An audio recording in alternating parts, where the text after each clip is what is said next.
और आज हमारे बीच में उपस्थित है भगवदीय आदर्श कुमार शुक्ला जी।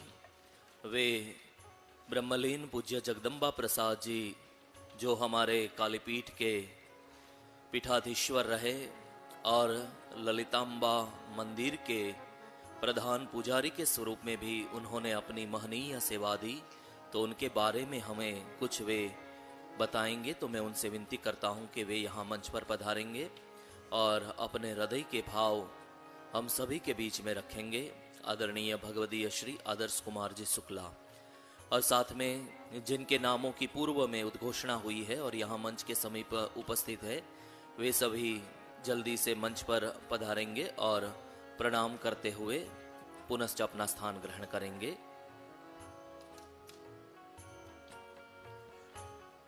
ओम शांति। सर्वप्रथम मैं व्यासपीठ, जिसने आध्यात्म और विज्ञान की गोमती को सतत लगातार प्रवाह बनाए रखा, को मैं नमन और प्रणाम करता हूं। सबसे पहले गणेश जी को प्रणाम है, माँ सरस्वती को प्रणाम है, और हमारे पूजनीय गुरुवर जगदम्बा प्रसाद शास्त्री जी को मैं सतत प्रणाम करता हूं। मैं यहाँ पर अपने गुरु श्री ब्रह्मलीन जगदम्बा प्रसाद शास्त्री जी के बारे में आप लोगों को कुछ बताना चाहता हूँ। हमारे गुरुदेव का जन्म 28 मार्च 1943 को यही नैमिषारण्य में हुआ था। आपने अपनी यह लीला 7 जुलाई 2022 को समाप्त की। आप शुरू से लेकर आखिरी समय तक ललितांबा मंदिर के प्रधान पुजारी रहे। फिर आपने 1987 में काली पीठ की स्थापना की। अगर हम ये कहें कि नैमिषारण्य की जो आत्मा है वो ललितांबा में स्थित है, तो इतना निश्चित है कि जो इसका हृदय है नैमिषारण्य का, वो काली पीठ में निहित है। इस काली पीठ की स्थापना करने के बाद गुरुदेव ने संस्कृत शिक्षा के प्रचार प्रसार के लिए बहुत काम किया। यहाँ उन्होंने स्कूल खोला है जिसके की डिग्री की उपाधि दी जाती है। मैं गुरु जी के शिष्य होने के नाते आप सभी महानुभाव, गणमान्य लोग जो बाहर से आए हुए हैं, उनसे जरूर सादर विनती करूंगा कि जो कुछ भी आपके पास श्रद्धा सुमन हो वो उस स्कूल के लिए जरूर अर्पित करिए। हमारे गुरु जी अपने पीछे गुरु माता श्रीमती सरस्वती देवी जी को, अपनी 2 पुत्रियां श्रीमती कंचन एवं श्रीमती कल्पना, और अपने 2 पुत्र, बड़े पुत्र गोपाल जी जो राम के रूप में हैं, और अपने छोटे पुत्र भास्कर जो लक्ष्मण के रूप में हैं, छोड़ गए हैं। परिवार के सारे नातेदार, रिश्तेदार सब मिल करके हमारे गुरु जी के उपलक्ष्य में, इस पितृ पक्ष में जो ये महोत्सव आयोजन किया है, निश्चित तौर पर हमारे गुरुवर की आत्मा जहां भी होगी वो प्रसन्न होगी। इस महोत्सव के द्वारा इस परिवार ने आप लोगों के सामने एक मिसाल भी रखी है कि आप अपने माँ बाप का, अपने परिवार का, अपने पुरखों का सम्मान जरूर करते रहें। पितृपक्ष में उनको अपनी श्रद्धांजलि जरूर अर्पित करें। अब मैं गुरुदेव जी के आध्यात्म के बारे में 2 शब्द बोलना चाहूंगा। व्यासपीठ ने आध्यात्म और विज्ञान की बात कही, और प्रतिदिन के प्रवचन में उन्होंने आध्यात्म को विज्ञान से जोड़ा। हमारे गुरुदेव पंडित जगदम्बा प्रसाद शास्त्री जी का भी यही नियम था। उन्होंने हमको शिक्षा दी कि आप विज्ञान के प्रोफेसर हैं। मैं वनस्पति विज्ञान का प्रोफेसर रहा हूं। आपका यह कर्तव्य है कि आप समाज को आध्यात्म और विज्ञान को जोड़ें। गुरु जी 2 बातें कहते थे।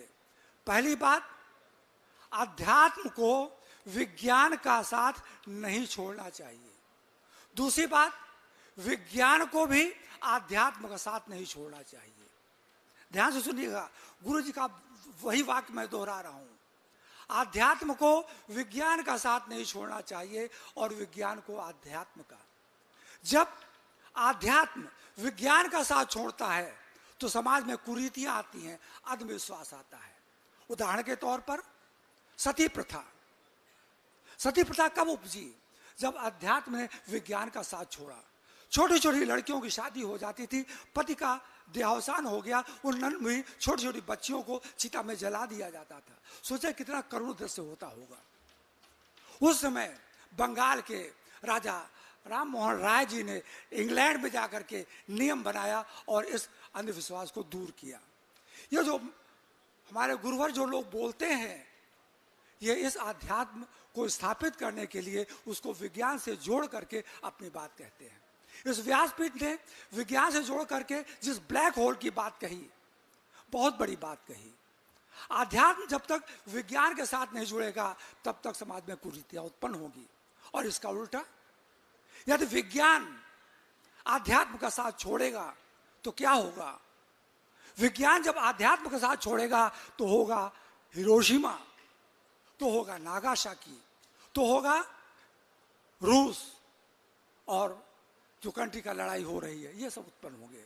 इसलिए विज्ञान को आध्यात्म का और आध्यात्म को विज्ञान का साथ नहीं छोड़ना चाहिए। गुरु जी ने मानव धर्म की स्थापना के लिए 1990 में एक पुस्तक लिखवाई हमसे, जिसका 8 भाषाओं में रूपांतरण हो चुका है। इसका मंचन जो टीम आई हुई है वृंदावन से, उसने इसका मंचन भी किया है। इसको आप अगर देखना चाहें तो YouTube पर वृंदावन के जो महाराज जी हैं, बवेले जी महाराज, श्री रविशंकर पराशर, उनके चैनल पर उपलब्ध है। इतना ही नहीं, कोरोना काल में गुरु जी ने एक बहुत बड़े नेशनल वेबिनार का भी आयोजन किया। उस वेबिनार में प्रधान हमारे गुरु जी थे जगन्नाथ प्रसाद शास्त्री, दूसरे वृंदावन से श्री रविशंकर पराशर बवेले जी, और हरिद्वार से पथिक जी के शिष्य श्री अक्षयानंद जी महाराज थे। उसके अलावा विभिन्न यूनिवर्सिटी के प्रोफेसर्स, डॉक्टर्स, इंजीनियर्स, व्यवसायी, सभी लोग उसमें जुड़े। गुरु जी ने उसी समय एक पर्यावरण के सुधार के लिए गिलहरी प्रयास शुरू किया। गिलहरी प्रयास के पीछे उनका मंतव्य था, जिस तरह से गिलहरी ने राम सेतु पे अपना योगदान दिया, हम आप सब मिलकर के उसमें योगदान दें और जो कुछ भी बन पड़े पर्यावरण के संरक्षण के लिए अपना काम करते रहें। 2 चीजें मैं कह के अपनी बात समाप्त कर रहा हूं। नंबर 1, जो कुछ भी आपके पास क्षमता हो इस संस्कृत विद्यालय के लिए कुछ मदद कर दीजिएगा। और दूसरी, अपने पितरों के लिए, अपने पुरखों के लिए एक वृक्ष जरूर लगाइएगा। धन्यवाद। सादर प्रणाम।